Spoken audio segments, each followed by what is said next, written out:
Okay welcome back. आज पनि हामी सर आजै मोडल क्वेसनको एउटा क्वेसन चाहिँ सल्भ गर्न गइरहेका छौँ। क्लास 12 को कम्प्युटर साइन्सको मोडल क्वेसनको एउटा क्वेसन आज हामी सल्भ गर्न गइरहेका छौँ। सो मोडल क्वेसनमा एउटा क्वेसन आएको रहेछ, what is explain different types of array. अनि अर्को प्रोग्रामिङमा चाहिँ right a program to multiply 2x2 arrays and display in the result भनेको छ। मल्टिप्लाई गरेर चाहिँ डिस्प्ले गर्ने भन्ने एउटा प्रोग्राम रहेछ, त्यो प्रोग्राम गर्न गइरहेका छौँ। मैले यहाँनिर क्वेसनलाई कपी गरेँ, कन्ट्रोल भी गरिदिएँ र यहाँनिर मल्टिपल कमेन्ट आउट युज गरेँ मैले। यो क्वेसनलाई चाहिँ आज हामी सल्भ गर्न गइरहेका छौँ। सो क्वेसनले के भनेको छ भने दुईवटा 2x2 म्याट्रिक्सलाई युजरसँग लिने र त्यसको मल्टिप्लिकेसन गरेर रिजल्ट डिस्प्ले गर्ने भन्ने क्वेसन हो हाम्रो आज चाहिँ। सो यो क्वेसन गर्नु भन्दा अगाडि म्याट्रिक्स मल्टिप्लिकेसन कसरी हुन्छ भन्ने कुरा म देखाउन गएको छु। मैले यहाँनिर एउटा स्क्रिनमा एउटा ए म्याट्रिक्स लिएको छु, एउटा बी म्याट्रिक्स लिएको छु। ए को फर्स्ट इलिमेन्टलाई A00 र 01, फर्स्ट रो 0 भनेको चाहिँ यहाँनिर मैले एउटा कलर लिएँ मैले। यो चाहिँ कलर मैले चेन्ज गरिदिएँ। यो चाहिँ ब्लू कलरमा भएको चाहिँ रो एन्ड यो ब्ल्याक कलरमा भएको चाहिँ हाम्रो चाहिँ के त भन्दाखेरि कोलम है त। मैले यसलाई यहाँ पनि कलरफुल गरिदिएँ। सो ब्लू कलरमा भएको चाहिँ हाम्रो रो। सो 0 रो हो फर्स्टमा, यो फर्स्टमा 0 रो, सेकेन्डको चाहिँ 1 रो हो। त्यसपछि आएर यो 0 कोलम एन्ड 1 कोलम ब्ल्याकमा भएको चाहिँ सेम यसै गरी बीमा पनि लिए। अब यसलाई मल्टिप्लाई गर्दाखेरि अरूमा चाहिँ एडिसन सब्ट्र्याक्सनमा चाहिँ सजिलो छ, तर मल्टिप्लाई गर्दाखेरि यो रोले कोलमलाई मल्टिप्लाई गर्नुपर्ने भएको भएर अलिकति डिफिकल्ट छ। सो यहाँ पहिला मल्टिप्लाई गरेर हेरौँ एकचोटि। सो इक्वेसनमा गएँ मैले एउटा ब्राकेट हाल्दिएँ, मैले लार्ज ब्राकेट हाल्दिएँ। यहाँ यो भित्र हामीसँग 4x4 लाई मल्टिप्लाई गर्दाखेरि 4x4 म्याट्रिक्स फर्मै आउँछ। यहाँनिर मैले अब सुरुमा चाहिँ हामीले यो A00 बाट B00 लाई हामीले मल्टिप्लाई गर्नुपर्ने छ। सो मैले यहाँनिर के गरिदिएँ भन्दाखेरि सुरुमा A के भयो त 0 ले मल्टिप्लाई गर्नुपर्ने भयो। कसलाई त भन्दाखेरि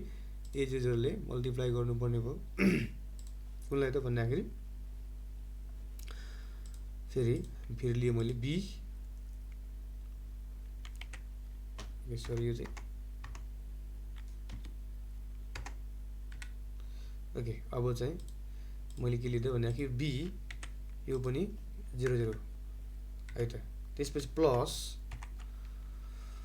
फेरि हामीलाई के चाहियो त भन्दाखेरि यो A00 into B00 plus A01 into B10। So हामीसँग A इन्टु 01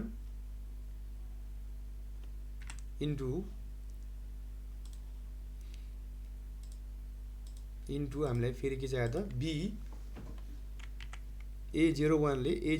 B10 लाई मल्टिप्लाई गर्नुपर्छ, B10 है त। सो यसरी चाहिँ हाम्रो यो फर्स्ट रो र सेकेन्ड फर्स्ट कोलमलाई मल्टिप्लाई गर्दाखेरि एउटा इलिमेन्ट आउँछ फर्स्ट। यसै गरी सेकेन्डमा पनि जाउँ। अब यो फर्स्ट रोले सेकेन्ड कोलमलाई मल्टिप्लाई गर्दाखेरि फर्स्टको पार्टको त यसलाई मैले सिम्पली कपी सजिलो हुनुको लागि यहाँ मैले कपी गरेँ, कन्ट्रोल सी गरेर कन्ट्रोल भी गरिदिएँ। यसमा पनि कन्ट्रोल भी गरिदिएँ। अहिलेको लागि कन्ट्रोल भी गरिदिएँ, सजिलो होस् मेरो। सो अलिकति जुम आउट गरेँ मैले। अब यहाँ चाहिँ यो A00 ले चाहिँ B01 लाई चाहिँ के गर्नु पऱ्यो, B01 लाई चाहिँ मल्टिप्लाई गर्नु पऱ्यो, B01। त्यसपछि आएर फेरि यो A00 ले B01 प्लस A01 ले के गर्नु पऱ्यो त B11 लाई चाहिँ मल्टिप्लाई गर्नु पऱ्यो। यहाँनिर B11 लाई चाहिँ। सो हाम्रो फर्स्टको चाहिँ सक्यो। सो यो फर्स्टको चाहिँ हाम्रो सक्यो। यहाँ चाहिँ A00 ले चाहिँ यसलाई मल्टिप्लाई गर्यो प्लस यसले चाहिँ यसलाई मल्टिप्लाई गरेर यो फर्स्ट आएको छ। त्यसै गरी आएर सेकेन्डमा चाहिँ के गर्नु पऱ्यो, योले चाहिँ कसरी आएको भन्दाखेरि यसलाई मल्टिप्लाई गर्यो, A00 इन्टु B01 लाई मल्टिप्लाई गर्यो प्लस A01 इन्टु B11। यो म्याट्रिक्स मल्टिप्लिकेसन चाहिँ अप्सनल म्याथ पढ्नेहरूले चाहिँ अलिकति सजिलो हुन्छ। सेम त्यसै गरी अब यो हाम्रो फर्स्टको रोको सक्यो। अब सेकेन्ड रोमा जाउँ। A10 यहाँ A10 ले कसलाई मल्टिप्लाई गर्नु त B00 लाई मल्टिप्लाई गर्नु पऱ्यो। त्यसपछि A11 ले यहाँनिर A10 लाई चाहिँ मल्टिप्लाई गर्नु पऱ्यो सेकेन्डमा चाहिँ। सेम यसै गरी यहाँ पनि सेम त्यही नै हो। A10 छ यहाँ फर्स्टमा, A10 चाहिँ मल्टिप्लाई गर्नु पऱ्यो कसलाई त B00 लाई। यो रोले अब मल्टिप्लाई गर्नु पऱ्यो B01 लाई। यहाँनिर के गर्नु पर्छ 0 1 त्यसै गरी A11 ले चाहिँ के गर्नु पर्छ यहाँनिर A11 ले 11 लाई चाहिँ मल्टिप्लाई गर्नुपर्छ यसरी चाहिँ हामीले मल्टिप्लिकेसन चाहिँ अप्सन म्याथको केसमा चाहिँ यसरी हामीले पोसिबल गर्न सकिन्छ अब यसलाई चाहिँ हामीले फर्मुलाको रूपमा युज गर्न सकिन्छ जस्तै यो हाम्रो 0 0 छ b पनि 0 0 छ भन्नुको मतलब i पनि 0 0 छ j पनि 0 0 सो दुवै केसमा 0 0 छ यहाँ चाहिँ 0 छ यहाँ पनि 0 छ यहाँ चाहिँ 1 छ सो यहाँ चाहिँ के छ भन्दाखेरि 0 0 यहाँ पनि 0 1 छ यो एउटा यस्तो फर्मुला बन्छ ठ्याक्कै यो फर्मुलाको रूपमा प्रयोग हुन्छ यो चाहिँ हैन यो हाम्रो यहाँनिर चाहिँ एउटा कन्डिसन के आउँछ भन्दाखेरि एउटा फर्मुलाको रूपमा यो जेनेरेट हुन्छ हैन म यो सल्भ गरेर देखाउँछु तपाईहरुलाई कसरी गर्ने भन्ने कुराहरु सो म्याट्रिक्स लिनको लागि चाहिँ कुनै पनि म्याट्रिक्स लिनको लागि चाहिँ हामीले फर लुप युज गर्नुपर्ने हुन्छ है त सो इन्क्लुड stdio.h त्यसपछि आएर इन्ट मेन गर्दै इन्ट मेन भित्र चाहिँ सो यहाँनिर इन्ट i, j, k गर्दै मैले त्यसपछि आएर ओके त्यसपछि आएर मैले इन्ट फेरि गरे a यसमा चाहिँ 2/2 म्याट्रिक्स 3/3 भयो भने पनि तपाईहरुले यहाँ 2/2 को ठाउँमा चाहिँ 3/3 गर्ने हो त्यसैगरी b मा पनि मैले 2/2 म्याट्रिक्स लिए त्यसैगरी हामी रिजल्टको रूपमा चाहिँ मैले m भन्ने म्याट्रिक्स मल्टिप्लिकेसन गरेर आउने भएको भएर m हालेको मैले m मा पनि मैले 2/2 म्याट्रिक्सलाई युज गरे त्यसपछि फर्स्टमा एउटा इनपुटको लागि a को लागि a मा भ्यालु हाल्नको लागि फर्स्टमा print of enter the values in matrix a भनेर दिए एउटा र स्ल्याश n गर्दै त्यसपछि आएर मैले यहाँनिर सरी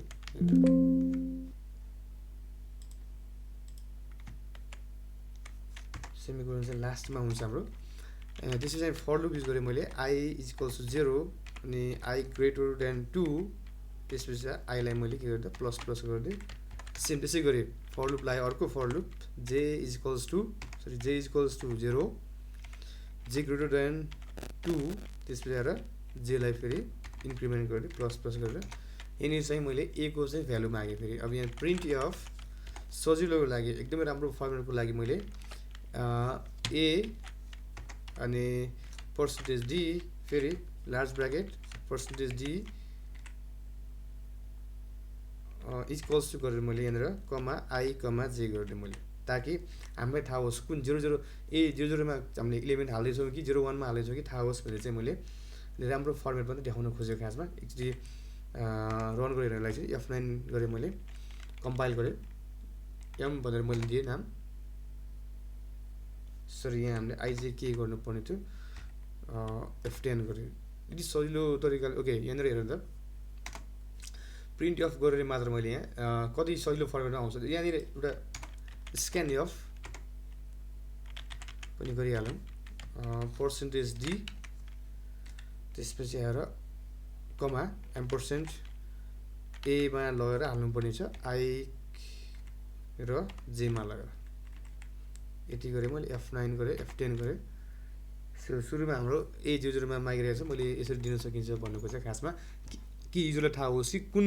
a को 00 मा हामीले भ्यालु हाल्दैछौँ कि a को 01 मा हाल्दैछौँ कि भनेर थाहा होस् भनेर चाहिँ यो देखाउन खोजे मात्र खासमा त्यसैगरी हामीले b लाई पनि गरौँ सो मैले यही कपी गरे कन्ट्रोल c गरे कन्ट्रोल v गरिदिन्छु सो फर म्याट्रिक्स b गर्दै र यहाँ पनि एउटा लाइन ब्रेक हाल्दै मैले ताकि क्लियर होस् भनेर यो b को लागि डबल इन्टर गर्दै मैले त्यसैगरी यहाँ चाहिँ मैले के गर्दा b गर्दै अनि यहाँ पनि मैले एज अ b म्याट्रिक्समा लगेर हाल्दै अब त्यसो मेन काम चाहिँ a मा पनि हामीले भ्यालु हालौँ b मा पनि हालौँ अब मेन चाहिँ ट्विस्ट चाहिँ यहाँनिर हाम्रो अर्को कन्ट्रोल v गर्दै मैले यहाँनिर सो यहाँ हामीले दुईटा म्याट्रिक्स चाहिँ फर लुप चाहिँ युज गरिसकेको छ अब यहाँ चाहिँ मल्टिप्लिकेसनको लागि है त यो चाहिँ मल्टिप्लिकेसन यहाँ कमेन्ट आउट गर्छु म for multiplication of two matrix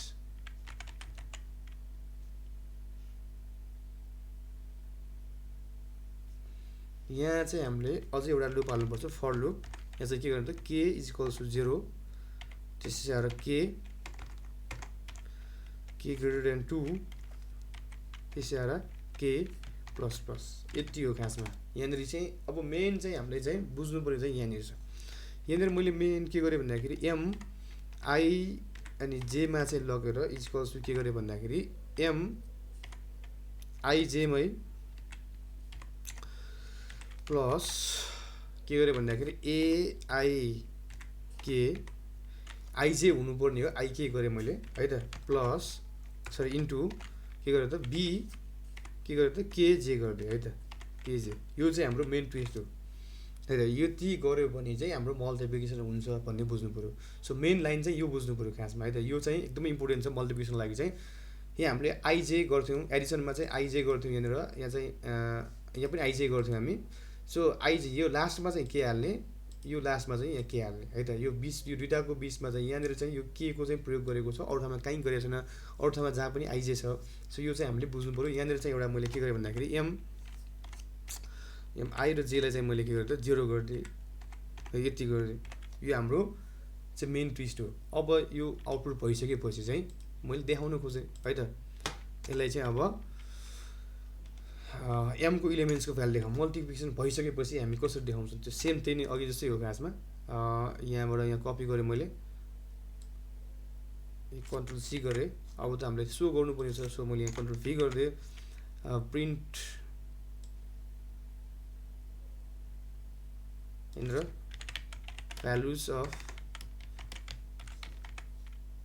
values after